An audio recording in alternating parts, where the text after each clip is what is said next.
most of what people care about can be thought of as a skill, right? I mean, well-being is a skill. Not suffering unnecessarily is a skill. Regulating, noticing your emotional life and regulating negative emotion is a skill.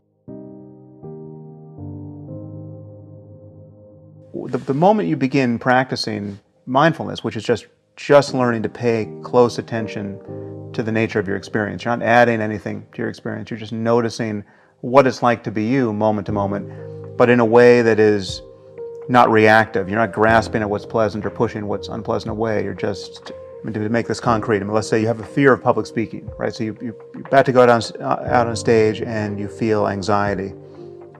The default state of someone who doesn't want to have that experience is one to, in advance worry about that experience. I mean, the anxiety is kindled just by the mere thought of what you have to do.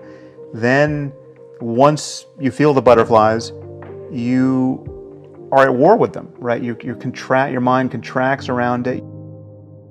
Like, I see people do this all the time. They're relaxed. I'm unhappy. When am I? And you're talking to yourself. You're not noticing it because the thoughts just come up from behind you as fast as they can, and they seem to be you, right? You're identified with each thought that emerges in consciousness. And most people live their lives as though there's no alternative.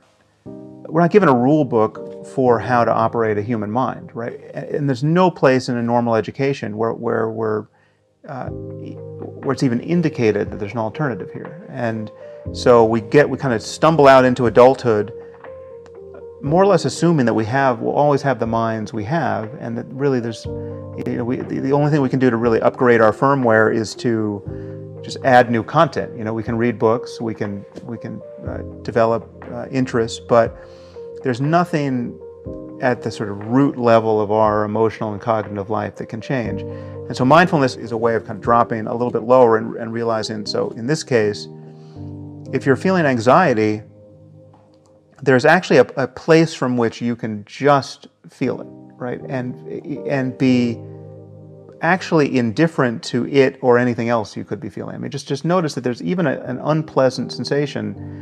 I mean, first you can notice that anxiety isn't even that unpleasant. I mean, it's so close to excitement in its actual physiology that really the difference between excitement and anxiety is more or less just the framing. It's just the story you're telling yourself. If you felt these tingles and this slightly adrenalized response right before you're about to go on a roller coaster, that's part of why you're going on the roller coaster. You like that experience, right? But the fact that you feel that way when you're about to have an interview or you're about to walk out on stage, that's intolerable, right? So just dropping back and realizing the power of the framing is again, this is a skill that is a fairly esoteric one, but now many people are learning it. The secret's out, and it has immense utility because then you can realize that the half-life of negative emotions is incredibly short. I mean, one, you can actually be psychologically free even in their presence, right? Your freedom and your well-being isn't even predicated on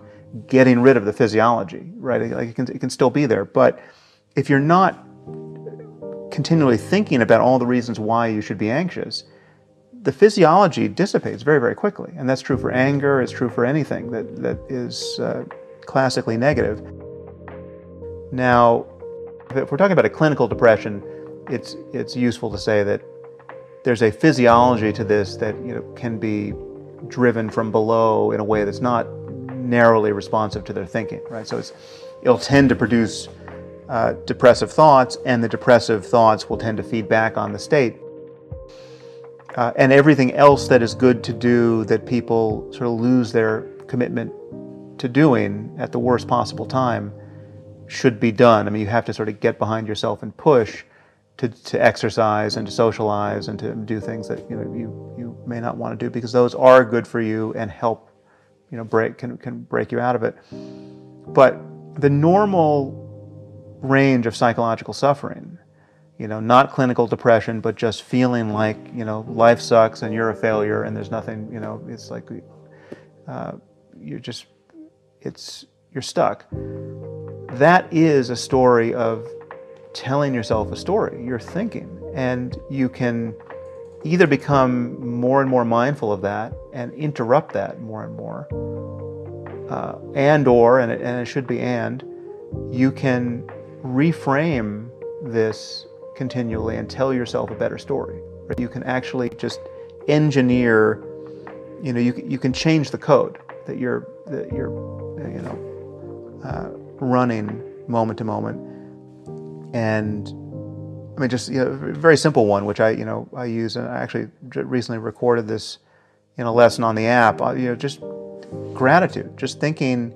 This is actually, this particular maneuver is, I believe, comes from Stoic philosophy. I didn't actually get it from Stoic philosophy, but this sort of use of negative imagination, where you think of all of the bad things that haven't happened to you. Right. So if you're just, if you're stuck in traffic, driving to the job that you don't like, and you're frustrated, you can think of all the things that could happen to you, right, that haven't. And if any one of them happened to you, you would consider your prayers answered if you could just be returned to this moment, right? Like, you haven't been diagnosed with cancer, right? You've got 2 young kids, say, you want to live to see them grow up, and you could be the guy who today is going to find out you've got 2 months to live, right? And you have to, then the next 2 months is spent just unwinding your worldly affairs, right? You're not that guy, right? That hasn't happened to you yet. That's just more thinking, but it can have a profound effect. You can reframe your experience in a way that doesn't actually change anything material about your circumstance, and it can let the light in. The generic situation we want to find ourselves in more and more is to effortlessly cooperate with creative and happy strangers, right? I mean, there's 7 billion of us. We need institutions and laws and norms and ways of thinking that take the friction out of pleasurable and non-paranoid interaction with strangers. I mean, it's not just about having 5 or so close friends who have your back, right? I mean, clearly we're all on the same team on some basic level, and if we can't figure out how to build a civilization where everyone thrives to some degree, we'll have the world we currently have until it becomes unsustainable. And because we're in a situation now where I think it's reasonable to worry that our default state of partisanship and tribalism and rational fear of the incompatible aims of other groups and other people is unsustainable in the presence of more and more destructive technology. I think we have to get our act together psychologically and socially in a way that we haven't yet.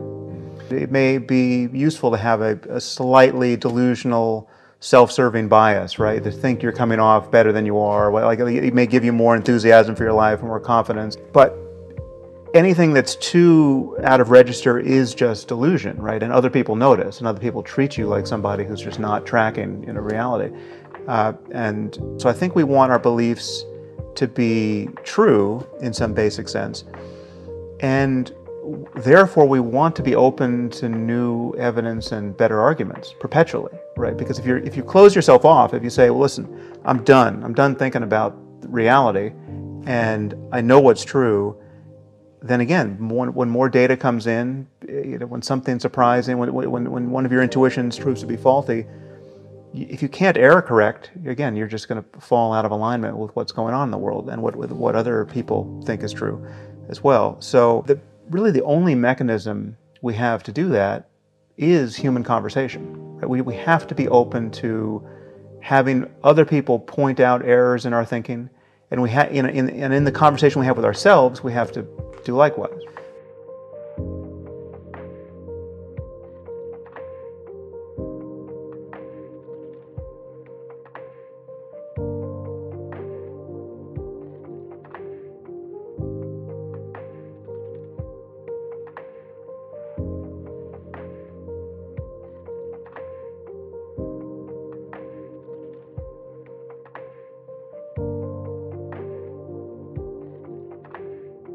Many of the things that people think they want out of life, the ways they're keeping score about how good their lives are or aren't,